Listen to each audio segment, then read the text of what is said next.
Film diawali dengan diperlihatkan seorang remaja idiot yang berumur 27 tahun yang bernama Lee Sung Ryung.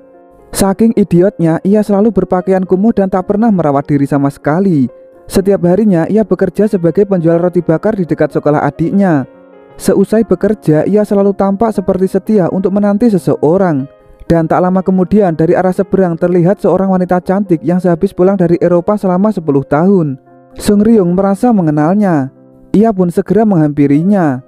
Sung Ryung mengingat orang itu sebagai teman di masa kecilnya. Ternyata benar orang itu adalah teman Sung Ryung pada waktu kecil yang bernama Seok Ji-ho. Namun saat disapa, Ji-ho mengaku tidak mengenal Sung Ryung. Wajah riang Sung Ryung jadi langsung berubah jadi agak kecewa. Kemudian ia meminta maaf kepada Ji-ho lalu pergi begitu saja. Ji-ho mencoba untuk memanggilnya kembali. Namun Sung Ryung tetap berlalu pergi. Saat Ji-ho terus berjalan untuk mencari rumahnya, ia kembali bertemu dengan Sung Ryung. Ji-ho jadi mengerti bahwa Sung Ryung merupakan orang idiot. Hal itu terbukti ketika ia bertemu dengannya. Ia mengabaikan salah satu sepatunya yang terjatuh. Mengetahui sepatu Sung Ryung yang terjatuh itu mau diambil oleh tukang rongsok, Ji-ho segera memintanya. Dan tak lama kemudian akhirnya Ji-ho berhasil menemukan rumahnya. Apa? Ibu dan ayahnya tentu langsung sangat senang karena akhirnya anaknya yang telah merantau selama 10 tahun itu telah kembali pulang. Di malam harinya Sung Ryung terus memandangi kamar Ji-ho. Dan keesokan harinya ibu Ji-ho menanyai Ji-ho kenapa ia bisa memiliki salah satu sepatu Sung Ryung. Mendengar nama itu Ji-ho pun kembali berpikir. Ibu Ji-ho mengingatkan Ji-ho bahwa Sung Ryung adalah teman masa kecilnya. Mendengar hal itu Ji-ho masih mengernyitkan dahinya karena dirinya tak mengingatnya sama sekali. Kemudian Ji-ho berpamitan kepada ibunya itu untuk jalan-jalan sebentar dan ngopi santuy di kedai kopi. Setelah berjalan ke sana kemari, akhirnya Ji-ho menemukan sebuah kedai kopi yang bernama Kedai Kopi Bintang Kecil. Ji-ho pun segera masuk ke sana. Setibanya di sana, ia kembali bertemu dengan teman masa kecilnya yang lain yang bernama Sang-so. Namun Ji-ho juga tidak mengingatnya. Sedangkan Sang-so yang sedikit ingat dengan Ji-ho itu menyuruh Ji-ho untuk pergi mencari kedai kopi di tempat yang lain. Karena di sana merupakan kedai kopi dengan fitur plus-plus. Mengetahui maksud itu, Ji-ho pun segera bergegas keluar. Namun ia malah dihadang oleh salah seorang pengunjung setia kedai kopi itu. Sang-so segera menyuruh hidung belang itu untuk minggir. Saat keluar dari sana, Ji-ho bertemu kembali dengan Sung Ryung yang tampak memandangi rumahnya. Ji-ho jadi mulai bisa mengingat Sung Ryung dari posisi ngintipnya itu. Kini Ji-ho tahu bahwa Sung Ryung merupakan teman sekelasnya pada waktu kecil. Sung Ryung tampak langsung salting. Ia berkali-kali meminta maaf kepada Ji-ho. Setelah itu ia pergi lagi dan menjatuhkan salah satu sepatunya lagi. Dalam 10 tahun terakhir Sung Ryung tak pernah sebahagia ini. Terlihat dengan jelas bahwa sebenarnya ia telah menyukai Ji-ho semenjak masih kecil. Di mana dulu ia selalu melihat Ji-ho latihan piano di sekolah lantai 3. Namun saat itu tiba-tiba semua siswa di sekolah melihat lantai 3 yang penuh asap. Salah satu guru pun langsung memeriksanya. Dan malangnya Sung Ryung tertuduh sebagai pelaku pembakaran. Karena dia satu-satunya siswa yang selalu di lantai 3 melihat latihan piano Ji-ho. Ibu Sung Ryung yang mengetahui hal itu tentu langsung sangat sedih. Sung Ryung dan ibunya sampai dipanggil oleh guru BK untuk dimintai pertanggungjawaban. Ibu Sung Ryung berkali-kali menjelaskan kepada guru BK itu walaupun Sung Ryung merupakan anak yang bodoh, namun ia percaya bahwa Sung Ryung tidak akan mungkin melakukan perbuatan arogan seperti itu. Mengingat waktu dulu membuat Sung Ryung jadi merindukan ibunya yang telah lama meninggal. Tak lama kemudian Sung Ryung yang lagi mengingat waktu dulu di sebuah taman itu didatangi oleh Sang-so. Sang-so merupakan teman Sung Ryung yang sangat tulus dan peduli terhadapnya. Sang-so juga jadi teringat pada waktu dulu di mana dirinya yang telah merokok sejak kecil. Di mana waktu itu Sung Ryung melihatnya. Namun pada waktu itu Sang-so merasa rokok yang ia hisap tidak begitu enak. Sehingga ia membuangnya secara sembarangan di lantai 3. Di sini dapat diduga bahwa sebenarnya penyebab kebakaran di lantai 3 disebabkan oleh rokok Sang-so yang masih menyala. Sehabis bekerja, Sang-so memang selalu senang untuk menemani Sung Ryung. Walaupun ia cukup terganggu ketika Sung Ryung selalu menyanyikan lagu favoritnya yang berjudul Bintang Kecil di Langit. Keesokan paginya sehabis bangun dari tidur, Sung Ryung menjalani rutinitas seperti biasanya. Namun sebelum bekerja ia tak lupa untuk mempersiapkan hidangan pagi untuk adik perempuannya. Setelah melakukannya, Sung Ryung langsung pergi berjualan roti bakar seperti biasanya. Sung Ryung memang sengaja bekerja di dekat sekolah adiknya agar selalu bisa melihatnya setiap hari. Walau Sung Ryong idiot, namun masakan roti bakarnya begitu lezat sehingga banyak diminati oleh para siswi di sekolah itu. Namun adik Sung Ryong yang bernama Jae-in dibuat malu dengan memiliki seorang kakak idiot seperti itu. Sehingga Jae-in tak pernah membeli roti karena dirinya takut jika semua siswa akhirnya tahu jika dia adalah adik dari Sung Ryong. Saat Sung Ryong lagi memantau adiknya, tiba-tiba Jiho datang. Sung Ryong langsung kaget dibuatnya. Jiho menuturkan kepada Sung Ryong untuk tidak usah salting jika bertemu dengan dirinya. Lalu Jiho ingin mencoba roti bakar Sung Ryong. Dengan agak grogi, Sung Ryong pun segera membuatkannya.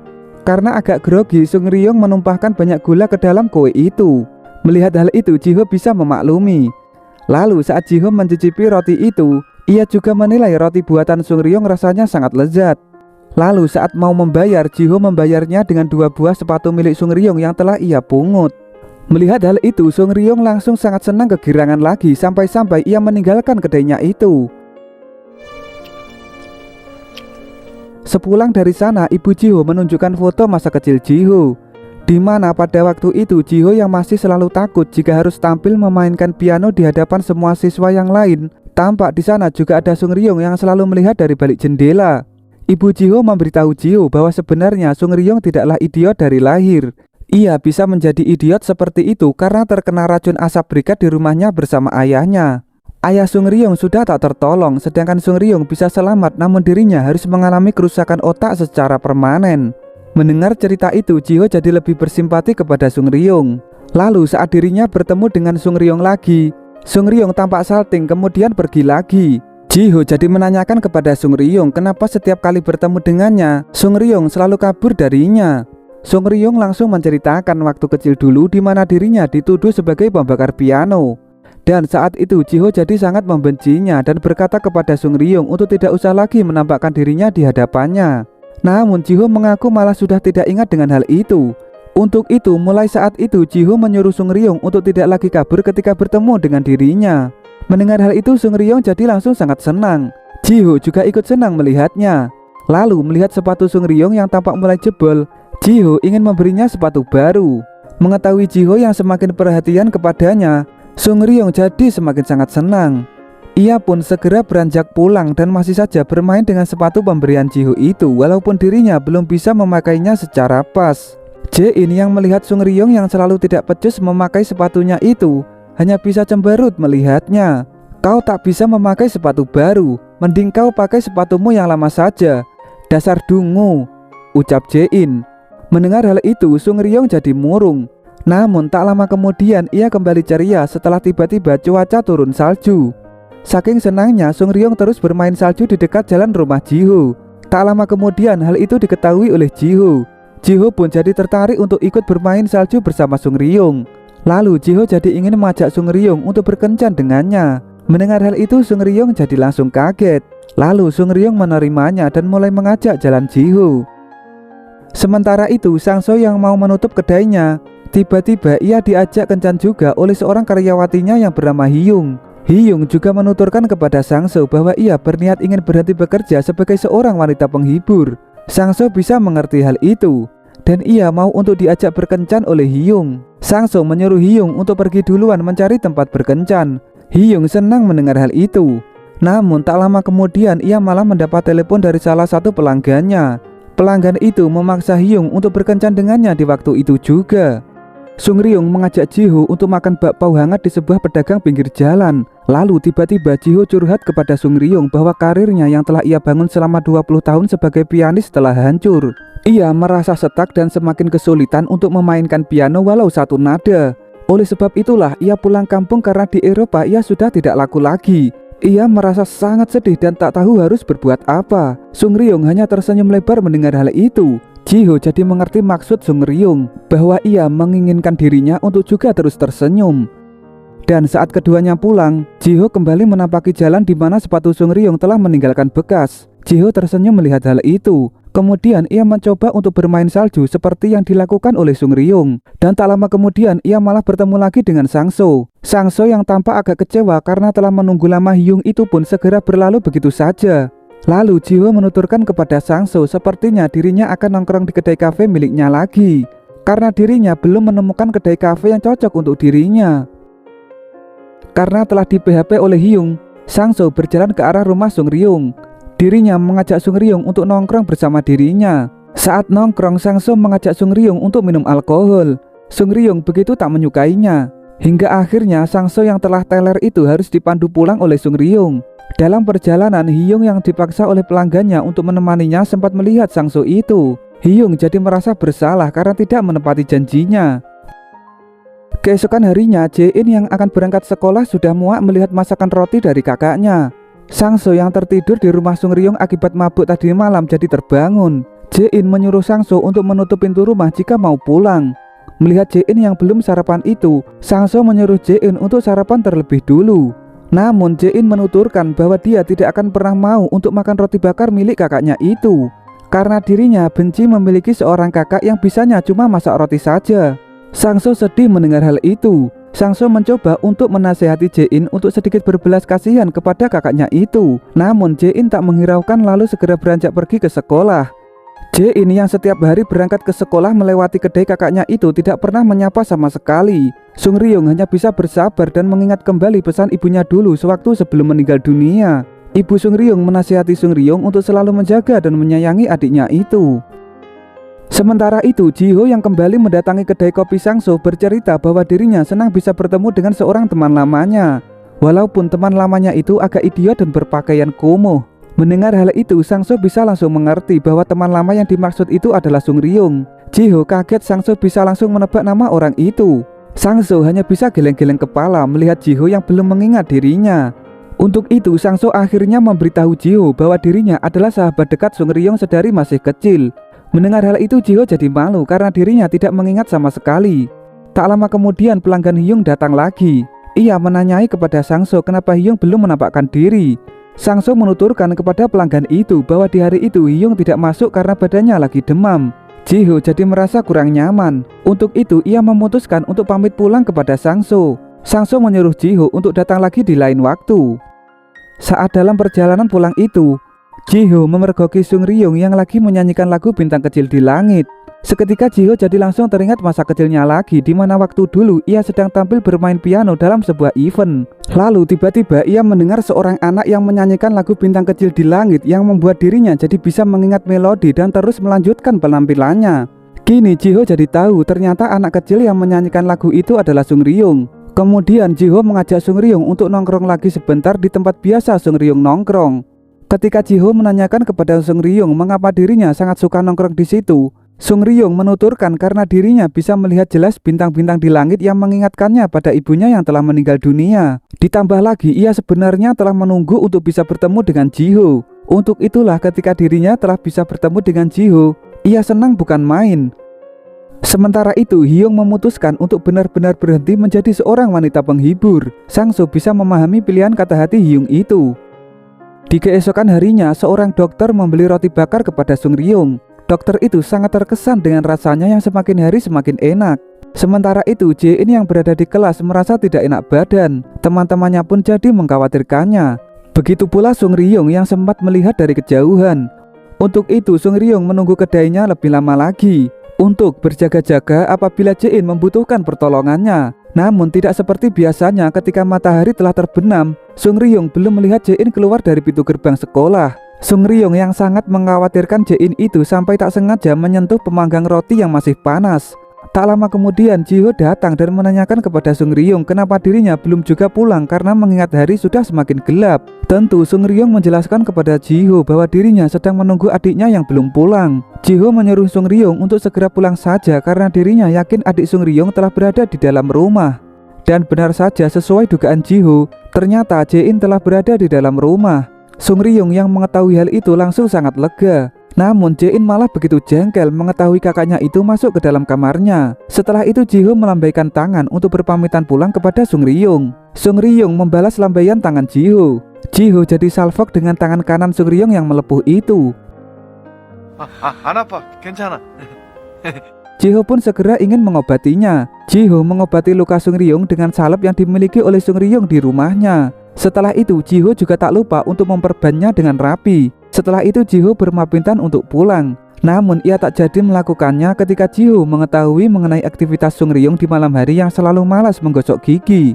Jiho pun jadi membantu Sung Ryung untuk menggosok gigi sekalian mencuci wajahnya dengan skincare murah. Sung Ryung jadi sangat senang bisa dibantu oleh Jiho karena dirinya merasa sudah seperti dibantu oleh mendiang ibunya dulu. Sung Ryung jadi menuturkan kepada Jiho bahwa dirinya amat sangat merindukan ibunya dulu. Dan tak lama kemudian Jiho telah selesai menemaninya. Tampak wajah Sung Ryung telah menjadi bersih. Jiho jadi kagum karena Sung Ryung tampak menjadi lebih tampan. Keesokan harinya saat Sung Ryung berpamitan pergi bekerja kepada Jae-in, tampak Jae-in tak menjawab sama sekali. Ternyata Jae-in merasa semakin tidak enak badan. Sementara Sung Ryung yang mulai berjualan roti bakar tampak jadi lebih disenangi oleh para siswi yang jajan melihat wajah Sung Ryung yang semakin tampak bersih. Sung Ryung senang atas pujian siswi-siswi itu. Namun ia lebih berfokus kepada adiknya yang belum juga menampakkan dirinya ketika bel jam masuk telah berbunyi. Dan tak lama kemudian Jae-in menampakkan dirinya dengan jaket sweater. Ketika Sung Ryung menanyai keadaannya, Jae-in malah membentak untuk tidak usah berbicara dengannya lagi. Lalu pada waktu istirahat Sung Ryung sempat mendengar percakapan siswi-siswi yang jajan itu bahwa Jae-in tampak lemas di ruang kelas. Mendengar hal itu Sung Ryung langsung sangat panik, kemudian dia langsung meninggalkan kedainya untuk menemui Jae-in di kelasnya. Ketika Sung Ryung telah tiba di kelas Jae-in, Jae-in malah sudah tak sadarkan diri. Sung Ryung pun langsung segera menggendongnya untuk dibawa ke dokter. Kini semua siswa termasuk guru wali kelasnya telah mengetahui bahwa ternyata Jae-in merupakan adik Sung Ryung si penjual roti. Dan secara kebetulan dokter yang didatangi oleh Sung Ryung itu merupakan dokter yang telah membeli roti bakar Sung Ryung pada beberapa hari yang lalu. Dokter itu menuturkan kepada Sung Ryung untuk menunggunya beberapa waktu sembari dirinya terus melakukan pemeriksaan terhadap Jae-in. Mendengar hal itu Sung Ryung bisa langsung mengerti. Kemudian dirinya menunggunya di luar. Tak lama kemudian Sang So juga telah mengetahui hal itu. Sang So yang melihat Sung Ryung yang telah menunggu Jae-in cukup lama segera menyuruh Sung Ryung untuk pulang beristirahat. Sang So berjanji ia akan gantian menjaga Jae-in. Sementara itu Hyung mendapat telepon lagi dari pelanggannya. Pelanggan itu menyuruh Hyung untuk tidak boleh berhenti bekerja sebagai wanita penghibur dengan akan menyebarkan foto-foto bugil milik dirinya. Mendengar hal itu Hyung jadi langsung sangat sedih. Ia pun segera menelpon Sang So untuk bertemu di kedai kopinya lagi. Sang So yang telah berjanji akan menjaga Jae-in itu akhirnya meminta Jiho untuk menggantikannya. Setelah bertemu dengan Sang So, Hyung langsung menuturkan bahwa dirinya jadi keberatan untuk berhenti bekerja sebagai wanita penghibur karena dirinya telah diancam oleh salah satu pelanggannya dengan akan menyebarkan foto-foto bugil milik dirinya. Hyung juga tak lupa meminta maaf kepada Sang So karena pada beberapa hari yang lalu ia tidak menepati janjinya untuk berkencan bersamanya. Karena dirinya pada beberapa hari yang lalu juga dipaksa pelanggannya itu untuk menemaninya. Dan tak lama kemudian pelanggan Hyung itu datang. Pelanggan itu cemburu dengan Sang So yang berduaan dengan Hyung. Pelanggan itu menjambak rambut Hyung agar meninggalkan Sang So. Melihat hal itu Sang So sangat geram, kemudian ia menghajar pelanggan Hyung itu. Saat berkelahi, Sang So sempat mendapat luka di tangan kanannya. Walau begitu, Sang So masih mengampuni orang itu dan membiarkannya pergi. Sang So berjanji akan mencari cara agar foto-foto Hyung yang bugil itu tidak disebarkan oleh pelanggan itu. Sementara itu, Sung Ryung yang terbangun dari lelap tidurnya menunggu Jae-in langsung dibuat kaget karena dirinya ternyata sedari tadi telah menyandarkan kepalanya di bahu Jiho. Sung Ryung meminta maaf kepada Jiho karena dirinya telah menghilangkan sepatu pemberiannya. Jiho bisa memaklumi hal itu. Lalu Jiho menyarankan Sung Ryung untuk masuk ke dalam ruangan dengan tidur di dipan di samping tempat tidur Jae-in. Sung Ryung menuturkan kepada Jiho ia tak bisa melakukan hal itu karena adiknya itu begitu membenci dirinya. Sung Ryung menuturkan kepada Jiho bahwa ia tak bisa melakukan hal itu karena adiknya itu begitu membenci dirinya. Jiho ikut sedih mengetahui hal itu. Kemudian Jiho memberi Sung Ryung sepasang sepatu baru lagi. Sung Ryung tentu jadi sangat gembira lagi. Sementara itu Jae-in yang telah terbangun dari pingsannya dinasehati oleh dokter itu untuk tidak lagi membenci kakaknya. Dokter itu memberitahu Jae-in bahwa kakaknya telah mengeluarkan semua hasil penjualan roti bakarnya untuk digunakan mengobatinya. Dokter itu sangat paham bahwa Sung Ryung bekerja sangat giat setiap hari sebagai bentuk rasa sayang kepada Jae-in. Dan tak lama kemudian Sung Ryung mengintip Jae-in dari luar. Sung Ryung senang melihat Jae-in telah tersadar. Setelah itu Sung Ryung pergi lagi. Lalu dokter itu harus memberitahu Sung Ryung bahwa ternyata salah satu ginjal Jae-in telah mengalami kerusakan. Untuk itu dibutuhkan donor ginjal secepatnya. Dan sayangnya menurut hasil pemeriksaan, ginjal Sung Ryung tidak cocok dengan milik Jae-in. Sung Ryung yang ingin menolong Jae-in itu jadi bingung harus berbuat apa.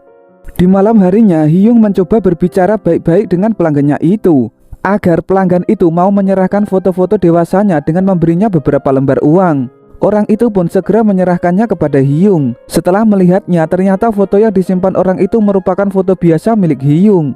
Orang itu menuturkan bahwa sebenarnya ia berbohong akan menyebarkan foto-foto dewasa Hyung sebagai gertakan agar Hyung bisa mencintainya. Jatuh cinta denganmu?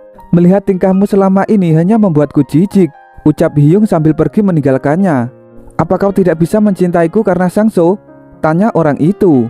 Hyung tak menjawab lalu meneruskan untuk pergi.